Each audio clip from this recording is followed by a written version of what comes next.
take a look at this beauty. Holy sweet potato, what model is this, my friends? Why Americans are obsessed with big cars? How can you not be? My friends, anyone watching, I know this is a crazy question, but be ready and you have to leave me a comment. Anyone watching have a pickup truck? If so, leave me a comment. And if you love them, leave me a like, because I love American cars.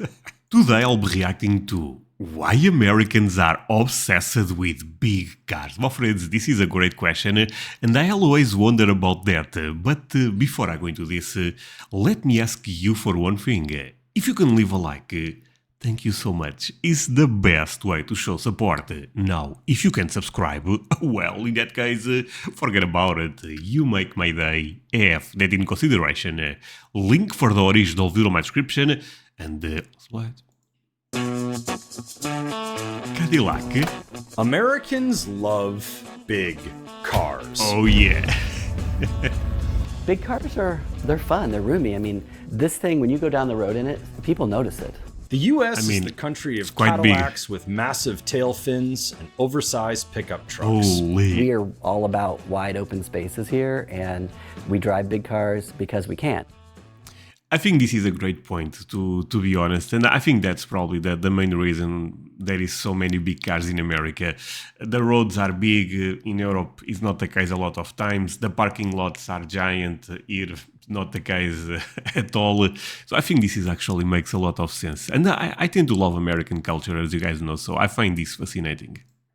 Compared with Europe or countries like Japan, Sorry. This is actually and I'm not sure if this is the correct model, but my wife owns a Fiat 500. I can show you a photo. Yep, that's it, my friends. This is my wife's car, and I actually like it. You know, 2 doors. The trunk, I don't even know what the hell is that. There is no trunk basically, but it's actually very easy to move into the city. My car, the one I own, is actually quite big for European standards. But I drive this one a lot because it's actually very, very practical. I know a lot of you guys may be laughing right now, but yeah, this is one of my family cars. So let's continue with this. The market for bigger cars in America is just, well, bigger. I'm sorry, but one thing that I have been falling in love is with the pickup trucks you guys have in America. Take a look at this beauty. Holy sweet potato, what model is this, my friends? Look, real talk, if I was living in America, this would be the car I would own. Maybe this is really expensive and probably I would have to go to an older model or something. But is this coming in America? For example, this model? Man, it looks so beautiful. Just, well, bigger. In Europe, for example, small cars like city cars, subcompacts, and compact cars made up more than 35% of sales in 2021. Honestly, I thought it was more. In the US, the same 3 segments made up just over 10% of sales. Sorry for 1 million times pausing, but something that is getting very popular here. This is more a trend in the last, I would say 5, maybe even more, 7, 8 years. SUVs they are getting super popular. Demand has driven automakers to make vehicles bigger and bigger. Regulatory loopholes favoring trucks, say some industry analysts, have helped the shift. Big cars are more expensive. Oh my God, they are all beautiful. Sorry, but this is something that amazes me. Look at this model, blue with black. Have helped the shift. Big cars and even this one, Ram. I was not even aware of this brand 1 year ago. Since I started reacting, I know this brand already. But it's also a beast. More expensive, often much more, and especially if they burn gasoline, more harmful to the environment. They take up more space on the road and in parking lots. They are also much more fatal in car accidents. Our current system of regulating safety of vehicles is not providing a check on the weight of vehicles and the disparity of weight. Wait, is this true, my friends? Because I feel like you are more protected inside of this than a very small car. No? I guess if everyone have a giant car, yeah, the glasses will be bigger in America than it is in Europe. But I don't know about this one. Across the fleet. CNBC looked into America's obsession with big cars and why it matters.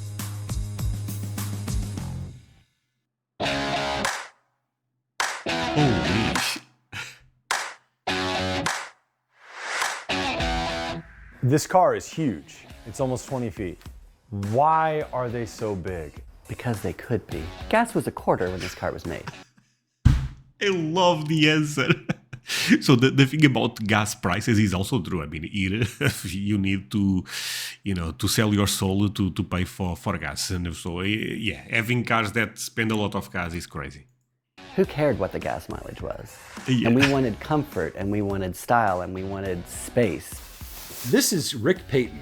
He is a General Motors loyalist. He loves Cadillacs, and especially Cadillacs from the brand's heyday in the 50s, 60s, and 70s. At that time, big cars meant something similar to what they mean today: luxury, comfort, and status. Driving a lumbering Cadillac or Lincoln Continental signified that you are a person living the good life. My aunt had a 79 Coupe de Ville, and I remember that car as a kid and fondly remember it. He has two classic. So, my friends, and again, a couple of questions. Nowadays, you guys don't see those cars in the road at all. I mean, with some exceptions, of course, but this is not normal. Seeing pickup trucks, I understand, is very normal. But there was one point in time in America that those cars are all over the place. Damn, that's fascinating. Cadillacs and a Buick in his garage in Eau Claire, Wisconsin, and several more such cars in a shop a few towns away. This is a Cadillac Eldorado. This was the king of the heap in '55. So this was the most expensive car they made. This is the second most expensive car they made in '55. This is a '55 Fleetwood. So cool things about this. Where would you put gas in this car? No chance. Car's about probably 19 feet something. His collection shows the American obsession with big vehicles stretches back decades. Cars such as his Cadillac Fleetwood were the most desirable rides of their day. This was the king of the heap. I mean, they didn't make a more luxurious car in the United States in 1961 than this. This is one of the biggest cars that you could buy at the time. This was the SUV of the day. This is the closest representation of what an Escalade is back then. Oh my god, it's kinda sexy, not gonna lie. Maybe because the guy is explaining everything about the car. Oh, Cadillac. What a brand, right? Damn, this one, sorry, I know I already paused on this one, but this blue with the black tie, oh wow. Ed Kim runs Auto Pacific, which conducts surveys and other research for automakers, suppliers, and others in the auto industry. One of the things that researchers commonly ask is, what size of vehicle do you want next time? And there will almost always be a significant number of people that say, I want something bigger next time. Customers express preferences for bigger vehicles. Even bigger. Automakers respond to that. Take, for example, the BMW 3 Series, an iconic performance sedan. You know what? This is a beautiful car. Can we all agree? I know it's European, but can we all agree? This is a sexy car. When it was first introduced, it was far smaller than it is today. A lot of people kind of consider the E36 generation, which came out in the early 90s, to kind of be the ideal embodiment of what a 3. Yo, when I was a kid, I remember seeing those BMWs on the road, and I thought they are beautiful. Nowadays, they look a bit more outdated, of course, but still, if this car is in good condition, I still think it's a decent car, you know? Series should be, but it just kept getting bigger to the point where now it's not so far off from what the 5 Series was not that long ago. Kim says that this kind of size creep, where automakers bulk up a specific model over time, might result from misinterpreting survey data. Automakers take that data very literally and take that to mean, okay, we need to make the next generation of this vehicle bigger. And then because automakers always benchmark each other, other automakers end up doing the same and they make their vehicles bigger, and the cycle goes on and on and on. Researchers at Consumer Reports have found evidence of size creep, especially among pickup trucks. The group found that the hood height of passenger trucks, such as the top-selling Ford F-150, the Chevrolet Silverado, and even mid-sized trucks, has increased by an average of 11% since the year 2000. New pickup trucks grew 24% heavier on average from 2000 to 2018. Holy, this is a very short period of time actually. On some of these, what they call heavy-duty trucks, like the Ford F-250, the 2500 series Ram and Silverado, the front edge of that hood is now 55 inches or more off the ground. Holy. André, are you paying attention to the expert? I already, honestly no, but I will run it back. But, oh my friends, this is looking amazing. This is Chevrolet, right? Chevrolet. Holy, look at the design. Okay, I don't know what brand I like the most when it comes to pickup trucks. Chevrolet is beautiful, Ram is beautiful, Ford, of course, Ford is a classic. Oh, this Chevrolet is looking so sexy. Holy, sorry. Now I will pay attention to the expert.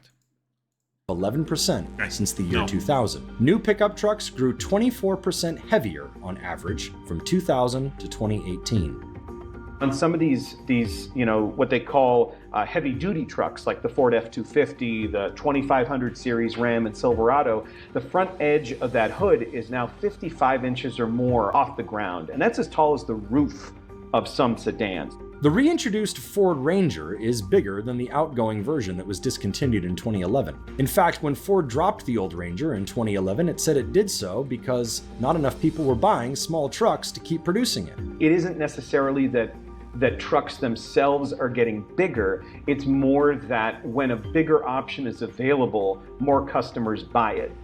SUVs, Well, so they are getting bigger on the road, and that's what matters, because if the smaller models are not selling, what's the point here? So they are kind of getting bigger if you are experiencing driving in America, right? I mean, I have nothing against that, to be honest. I love American culture, like I said, and I think American cars look sexy as hell. And if I was living in Texas, California, or whatever state, I would be driving not a SUV, because SUV I can drive it here, but a pickup truck, yeah.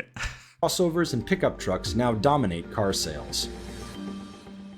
Some researchers say that regulations have incentivized automakers to make bigger vehicles. Really? Kate Whitefoot is a researcher who has studied emissions rules.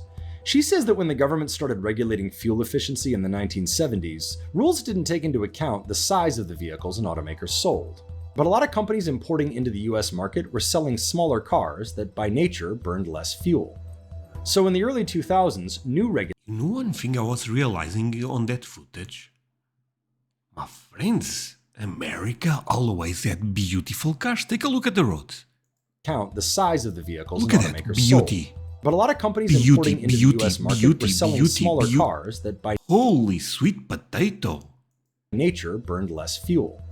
So in the early 2000s, new regulations introduced what is called a footprint-based standard. That meant that automakers that sold larger vehicles could meet less stringent regulations.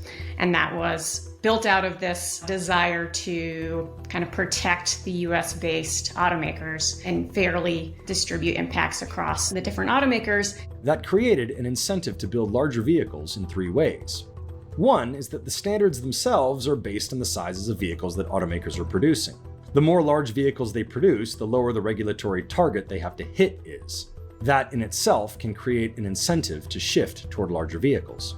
Secondly, the revised rules split vehicles into two categories: passenger cars and light trucks, which includes SUVs and pickup trucks. Oh no! I believe in Europe this is not. We don't consider this light trucks. This falls into the category of passenger cars, but I could be wrong. Oh wow, this is interesting actually. If a vehicle is classified as a light truck, then it... But to be fair, the SUVs you guys have in America tend to be, there will be exceptions of course, but tend to be bigger than the ones we have here. So maybe this makes sense actually. Also has less stringent regulations compared to if it was classified as a passenger car. Lastly, if a vehicle is big enough, it doesn't fall under the rules at all. It is no longer considered a light-duty vehicle. It is now considered a heavy truck. Whitefoot and fellow researchers did a study in 2011 that basically predicted the repercussions of such laws. When we evaluate those trade-offs, does this incentive exist under these regulations for automakers to increase the size of their vehicles? And we did see that it could under quite a large set of scenarios. While the overall size and weight of the fleet haven't changed all that much, they have taken off in certain segments, especially in pickup trucks. Since the mid-1990s, pickup truck weight on average has increased over 1,000 pounds. Damn, that's a lot. Research has found that in the event Downsizes. Okay, I feel like they have been sharing with us the downsizes and the... My friends, am I watching a bias video that is against big cars? of a crash, a 1,000 pound increase in weight increases the chance of a fatality by 40 to 50%. The problem is that other people on the road can't choose how big the vehicles around them are. They also can sometimes create situations where a crash that may have been avoidable isn't as avoidable. So we found that some trucks have front blind spots that are 11 feet longer than in some sedans and 7 feet longer than in a lot of popular SUVs. We've seen... That could be true, actually, I feel like. So, but there is an easy solution. Those companies need to put cameras. You know, I mean, whatever. Ford, you want to make this a giant car? I'm all about it.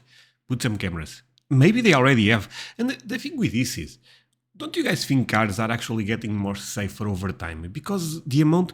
I remember the first car that I drive, I had and there is zero sensors. You know, I was always, oh my God, I am not sure what's going on. Nowadays, I have a camera. The car beeps when I'm about to crash. If I take my hands off the driving wheel, it starts beeping again. I feel like cars are getting a bit more safe overall, you know. Of course, I also understand, don't get me wrong. There will be more blind spots if the car is massive. But there is technology nowadays to combat that, right?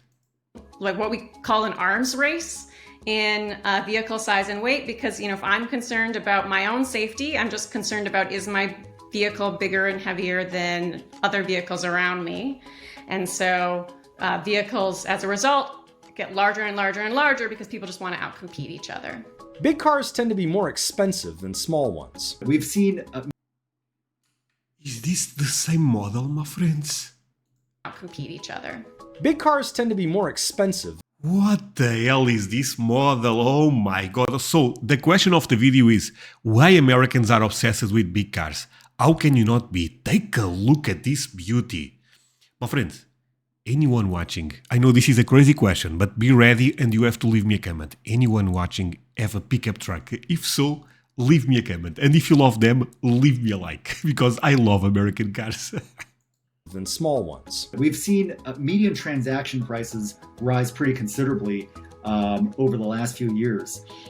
Part of that is due to the simple fact that small entry-level vehicles have increasingly been disappearing from US showrooms. Automakers are axing small models. The Toyota Yaris is gone from the US. Ford discontinued just about all its passenger cars, including its Focus and Fiesta. Chevrolet got There is a lot of Focus and Fiestas in Europe, by the way. rid of the Sonic and the Cruze. The Hyundai Accent. Damn, that was a beauty. My friends, low-key, Chevrolet makes... My voice is failing today. Sorry, low-key, Chevrolet makes beautiful cars. Look at that one. Fiesta. Chevrolet Holy! Probably the color also helps a lot, but... damn. they got rid of the I feel like Chevrolet, correct me if I'm wrong, is basically one of the best brands in America, right? And when I was a bit younger, I remember another American brand. Not sure if you guys probably are aware, of course. Chrysler. Is that brand still around? The Sonic and the Cruze. The Hyundai Accent and Kia Rio are on their way out.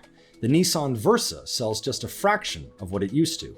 And that applies for entire brands specializing in small cars, like Fiat. They have left the US entirely. Meanwhile, So actually, you guys, at the beginning of the video, I showed you my wife car. My wife car is not this one. This is actually the bigger model of my.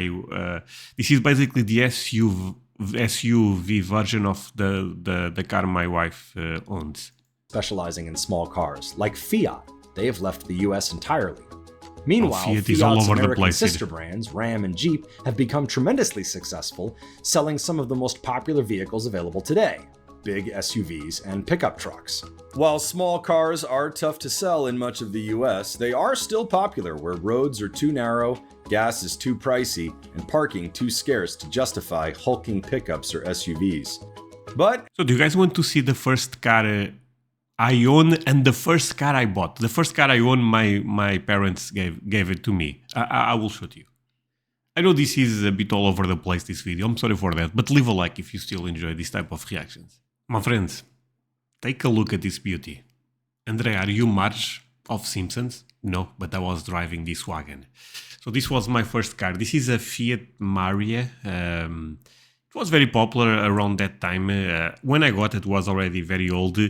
But you know what? I have great memories of driving this car. Not a lot of technology, nothing crazy, but it was good enough. And it was free because my parents ended up being kind enough to give me, and I was very thankful for that. But the first one I ended up buying when I started making money was this one. Guys, be ready because you guys are going to like it. Bam! Jeep Grand Cherokee. Mine was from 98 or 99, but was this model. Sorry, the picture is a bit low, but I know you guys know this car. What was the problem with this car? Probably still one of maybe my favorite car I owned ever. I love it to drive this type of stuff, but there was a couple of problems. The car was not in great shape, had a lot of kilometers, and every time I took this car, to get fixed, it was very expensive since this is an American brand, and in Europe, American, parts tend to be a bit more scarce, and because of that, quite more expensive. So this was not. It was getting to a point that I was spending a lot of money, and of course, the amount of diesel it was crazy, my friends. But I love this car. I actually, if one day I have a house that has a crazy big garage, I may buy an older one just to have it there. Do you guys know Jeep Grand Cherokee? Leave me a comment if you know. And actually, that car was my first experience with automatic gears. SUVs are seeing serious growth in Europe too. An analysis from Jado Dynamics has found that in 2018, about 30% of new cars registered were SUVs. In 2021, that number had reached nearly 40%. That popularity comes at the expense of small cars, which have gone from 49% of share in 2018 to about 42% in 2021. That trend has continued in the first half of 2022.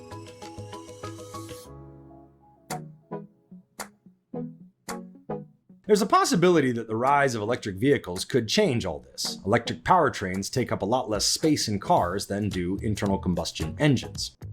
With more interior space, some industry analysts say it is possible Americans will seek out smaller cars simply because new EV vehicle designs will make better use of a car's total footprint. Tastes change too, even after decades of obsession. Peyton has lately developed a fascination with small, agile British cars. He bought a 1961 MG-A, which is dwarfed by the size of his Cadillac. So I'm actually aware of this brand, MJ. It makes actually beautiful cars. But the thing about this, and I was trying to not pause because there was a lot of noise around me. I believe there is, I'm not joking when I say this, I believe there is a F-16 going around. I live close to a military base and was making a lot of noise. But I will actually share a couple of thoughts on this. So the videos, look, nowadays there is a lot of Teslas on the road, and I believe in America is even more evident, right? But I also think what I disagree with the video is electric cars may be small now, even though I think that's debatable, but I think they will become bigger, not smaller, because I think that's what humans tend to do, Okay, we start this way, no, let's make it the way we like it. And I think in America that sooner or later will happen again. Change all this. Electric powertrains take up a lot less space in cars than do internal combustion engines. With more interior space, some industry And sorry, my friends, I know I have some experts when it comes to cars watching me. Something that I always wonder is what will happen with all of those cars when the batteries are completely dead? Because a diesel car, look, my Jeep Grand Cherokee, someone is still driving that stuff. I have no idea who, but because I sold to a dealer, but for sure that car is still in the road. But what about those? Because at least nowadays, changing batteries is basically buying a new car. I really wonder what will happen. analysts say it is possible Americans will seek out smaller cars simply because new EV vehicle designs will make better use of a car's total footprint. Tastes change too, even after decades of obsession. Peyton has lately developed a fascination with small, agile British cars. He bought a 1961 MG-A, which is dwarfed by the size of his Cadillac. Sorry for another pause, but this brand MJ is actually making a comeback here in Portugal. I've always but I guess in flirted Europe with in British general. cars. They're interesting. They look at a different way to do it. American GIs became obsessed with cars like these during World War II. That obsession unnerved American car makers enough to prompt the creation of a new generation of smaller, more agile American cars, such as the Corvette, the Ford Thunderbird, and eventually the Ford Mustang, each a legend in its own right. The whole start of the I'm sorry, looks beautiful, not gonna lie, but I think it's unfair to compare with the American ones. Look, come on. It's cute, yeah, I get it. Come on. Holy. Oh. And no, the The Mustang. Ford Mustang, each a legend in its own right. the Sorry, whole start different level. of the Americans' love affair with the automobile and sports cars. That all came out of English cars. Okay. CNBC. This is a famous TV network in America, right? They make some great documentaries, small documentaries like this one. But yeah, my friend, thank you so much for watching this with me. Really means a lot to you guys and staying until the end. See you guys in the next one. Bye, my friends.